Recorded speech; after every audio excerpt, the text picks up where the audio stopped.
Chris Henry.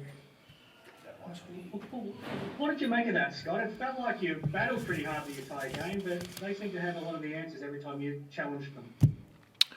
I mean, listen, they were just better than us. You know, there's no other way than cutting it. That they were just more physical and better across the board from the beginning. And they stayed on track for the 40 minutes. And we had a few moments there, obviously, but they just played better than us for the 40 minutes and were much more solid in a lot of areas. And you know, we coughed the ball up 17 times, which is a little bit unusual for us, and so we had some unforced errors there. But they were really good tonight and deserved their win.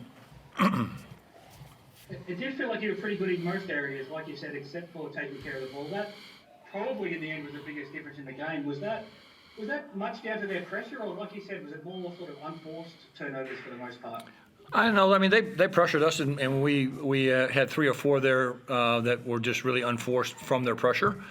And then we had 3 or 4 that, you know, just one-handed passes that were just zing passes trying to, you know, make the great play, and obviously unsuccessful. And then, you know, we started the game off kind of on the back foot and throughout, you know, the most of it with Magne getting limited minutes there. So, you know, it adds up to them being the most aggressive team, and usually the most aggressive team wins, and they were. We've talked about how important it is for you with both Will and Josh being aggressive, attacking the basket, getting to the foul line, and as you said, Will was in foul trouble all this game, but they only got one foul shot between the two of them. It makes a big difference, I guess, when they're getting those calls or not, or being aggressive enough or not.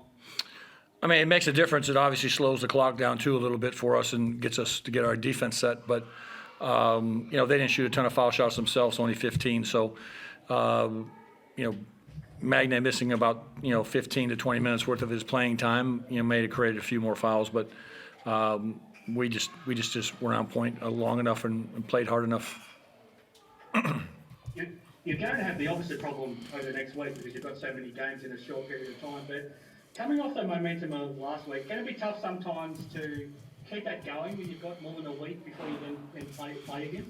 Yeah, I mean, we just talked about that a bit. It's one of those two-edged swords for all the teams. If you get a week off, you can spin it just about any way you want to spin it. It's good or bad for you, or whatever it may be. I think the only time it's really, in my opinion, from a player standpoint, is if you're hurt and you have time to recover during that time to go play again. But for a player, I think they love playing every 2 or 3 days, and again, we were off about 7 days, I guess it is, and that might have been made us a little sluggish, but ultimately they were just better than us. I thought Doolittle, and I've always thought this, I think he's the best player in the league, hands down, because he plays at every level, and he plays multiple positions. He's big and strong, and he's having a fantastic year, an MVP level year, and he's really fun to watch. And he does it at all levels. I mean, he can defend, and he can move his feet, and he can switch on to guys, and he can handle the ball, and he's smart and shoot the three. He's got the midi, and really is smart and physically, dominant at his size. And he was a difference maker throughout the entire game when they needed shots to go in, and they always went to him. And he's been having a fantastic season. But I love the way he plays. He's probably my favorite non-jack jumper. You're not the first coach to say that either. I think George said the same thing after he put Paul Cole to him, because that's how important they saw him. I mean, you'll have to go back and watch the vision, but do you feel like there's much he could have done, or is he one of those players that when he's aggressive like that, he's really hard to stop? Well, yeah, I mean, he's hard to stop. He's been hard to stop for the last couple of weeks. He's had a couple games here and there where probably not at the level he wanted, but he's been at a very high level. And, he's one of those guys that's hard to figure out who to really put on him, because he's got mismatches kind of both ways at his size. And he's not someone that will, you can just go double team, because he's getting the ball at a lot of different areas on the floor. And, again, he's smart and can handle and pass. And, he's a high-level player. I mean, to me, he's a top-notch EuroLeague player at some point of how good I think he is. I can't quite ask you about Christmas yet, because you've got another game in between in 2 days' time. What are your thoughts of heading to Melbourne now on Tuesday? Yeah, I mean, we'll just worry about them tomorrow, and we'll get to the maybe open-air game or maybe not open-air game. And we'll just regroup tomorrow and start our video work as we travel and get there in the evening and have a good shoot around on Tuesday morning and just go back to work. I mean, they're obviously very, very good, and they're in their home building, I think, for another week or so before they make their long road trips out of there with the Australian Open coming. So should be a good game. I can't remember this off the top of my head, but have you been part of an open air game before? I have. Well, last year we played it in the kind of open air game. They opened it up to so we won at halftime with the fireworks, and then they closed it right away.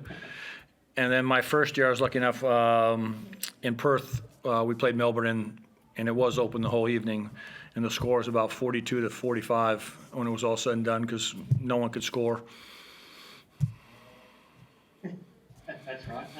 I might not get a chance to talk to you when you're in Melbourne. So, what are your plans for Christmas once you get through that game? Well, everyone here at the club is excited that we're not playing on Christmas, so that's great for all the families and everyone here. It's our first time in a while of not playing on Christmas Day. So I think like everyone else, we're just going to finally enjoy being home with our families and just relax a bit and not know that we have to set up for a game and go through all the hard work that the front office does to put these games on. And we're looking forward, I think, across the board here for everyone within the JackJumpers organization to just have a break. You've got KB giving them a heads up that you might have something special planned. Do you have something special in mind? You told me you're going to dress up For as Christmas? Santa. Oh, yeah, well, that's kind of old news, Chris, when I jump up with Santa. I dress up with Santa in the morning and run around my little apartment for my wife so that she gets in the festive mood, and then I take the Santa suit off and stash it away till next year. But, yeah, that's my moment. It's a shame you can't do that for Elvis. He would have loved it. Well, maybe next time. Maybe. Thanks, Scott. All right, buddy. Anyone else?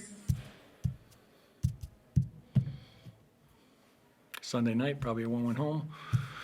All right, good. Beautiful.